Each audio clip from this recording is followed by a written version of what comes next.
Шүлстэй шилээ усаар зайлж зүүгээд фантазныхаа хийг гаргахад бүсэн зүүсэн хүндрүүлэгчд биеийг минь тэнгисийн гүн рүү зөөлөн буулгаж эхэллээ.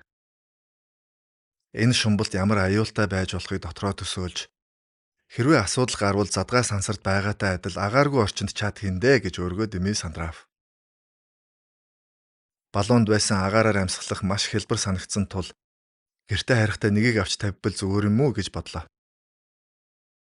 Улаан тэнгисийн харанхуй ёроол руу жингүүдэн унаж байх үедээ санаандгүй дээш хартал усны гадаргуу дах гэрэл аажмаар багсаж нарны бүдэг туяатай хэсгэл үлдлээ. Тэгээд эргэн тойронд хав харанхуй. Хязгааргүй ангал руу унаж буй мэд сэтгэл төрж энэ их усан дунд би ямар жижиг юм бэ гэж бодогдов. Урд өмнө далаа тэнгист шумбаж үзээгүй болохоор гинт амьсгаа бачуураад яах ийхэн зуургүй сандарч эхэллээ.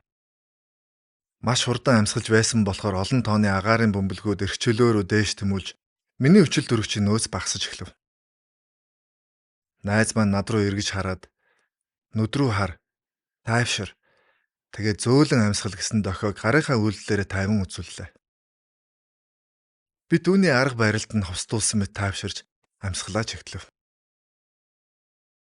Усны гүн рүү доошлох тусам өндөр даралтаас болж чихт үжирч эхлэх үед хамраа чимхэж байгаад хингэргээ нэ гэж тэрээр үзүүллээ. Нилээд доошлсны дараа найз маань нүдний хараанаас холдож аюулгүй үүднээс миний ард гарan сэлж эхлэв. Тэрээр намайг энэ гоо үзэсгэлэн ганцаараа мэдэр гэж ботсон болов. Тэнгисийн гүн рүү хөтөлж байсан найзын дүрс холдмогц нүдний өмнө буй байгалийн гоо үзэсгэлэн хараад гүнээ биширч сэтгэлийнхээ угаас хашгирмаар боллоо. Диваажин гэж дотроо уулга алдав. Усны гүнд цаг хугацаа зогссон юм шиг болж би үлгэрийн ертөнцид нисээд байгаа юм шиг санагдана. Тайлбарлахын аргагүй өнгө хэлбэртэй шүрнүүдийн үзэсгэлэнтэй орчинд мянган төрлийн загснууд нааш цааш сүлжилдэнэ. Далайн гүний Нью-Йорк хотын гудмаар төрөл бүрийн загснууд солбицож, зэрлэг байгалийн ан гүрөө хаасаагүй өрнөж, аврах том загснууд намайг тоогчгүй хажуухан сэлнэ. Доошоо харахад цаг хязгаар нь үл мэдэгдэх гүн харанхуйн дунд илүү том загснууд гялтасхийн халт үзэгдэнэ. Би өмнө зурагт видеогоор далайн гүний бичлэгүүдийг олон удаа үзэж байсан. Харин байгалийн энэ гайхамшигыг өөрийн нүдээр анх хараад усны гүнд ийм өвөрмөц ертөнц яаж бий болдог юм болоо гэж гайхширн гоо үзэсгэлэнг нь биширлээ. Хязгааргүй тэнгисийн гүнд сэлүүртэй хоёр хөлөө жаахан хөдөлгөх төдийд бие маань байршлаас олж үгээр хэлхийн аргагүй таатай мэдрэмжийг жингүүдлээс мэдрэв. Сансрын нисэгчид яагаад далайн гүнд дадлах хийдгийг сая л ойлголоо. Хязгааргүй аз жаргалыг мэдрэх үедээ гэр бүл найз нөхдөд бодоод энэ гайхамшигыг бусдаа үзүүлэх юмсан гэж хүсэж байх тэр мөчид найзын царай нүдэнд дахин харагдаж миний зэрэглээг хаалаа. Чи зүгээр үү гэж хуруугаараа дохин надаас асуухад шумбах хичээлийг хагас тутал сонсон би буруу дохиж түүнийг сандаргав. Шумбагчийн дохионы хэлээр сайн байна гэдгийг долоовор эрхийн хуруунуудаа оо хэлбэр болгож бусад хуруугаа тэгш байлган илэрхийлдэг аж.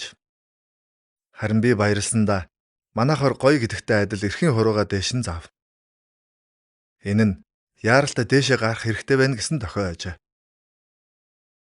Харж буй зүйлдэ хэд баярлснаас болж миний хоёр нүд байдгаараа бүлтийгээд Монгол хүн шиг харагдахгүй байсныг сүүлд фото зураг хараад ойлгосон юм. Буруу догсон болохоор найз намайг араасаа хөтлөн дээшээ сэллээ. Усны гүнээс дээшлэхдээ метр бүрээр маш удаан сэлэх хэрэгтэй гин. Хэрв яарвал цуснд бөмбөлөг үүсэж өхөлт хүрэх болцсохгүй юм байна. Үнэхээр тийм яаралтай дээшлэх хэрэг гарвал дараа нь тусгай даралтад камерт 7 хоног байх шаардлагатай юм гин. Үүний шалтгаан нь усны даралт бас тусанд бий болсон хийм бөмбөлгүүд. Онгоцоор нисэх гэж байгаа бол хэд хоногийн өмнөөс шумбаж болохгүй гэж найз дараа нь анхааруулсан. Хэрв шумсан өдрөө эсвэл маргааш нагаарт нисвэл нөгөө бөмбөлгүүд хүнийг дотроос яахыг төсөөлхийн аргагүй. Миний бие баг багаар дээшлэх үед даралтаас болж толгой иргэн нүд ирээлжилж эхлэв. Харанхуйн дундах ганц гэрэл рүү ойртсоор нэг л мэтгэд агаар мандал дэлхийн ихийнхээ гадаргуу дээр харв. Өөрийн ертөнцтэй эргэж ирв. Энэ хорвоо ямар сайхан юм бэ? Усан дор юу харснаа арт түмэндээ яаж тайлбарлах вэ гэж юуны төрөнд бодов. Маска яаралтай тайлж агаар амьсгалахдаа Өмнө нь огт мэдэрч байгаагүй их таашаалыг анх удаа бүх бие сэтгэлээрээ хүртлээ. Ямар гайхамшигтай ертөнцид би амьдарч байгаа юм бэ?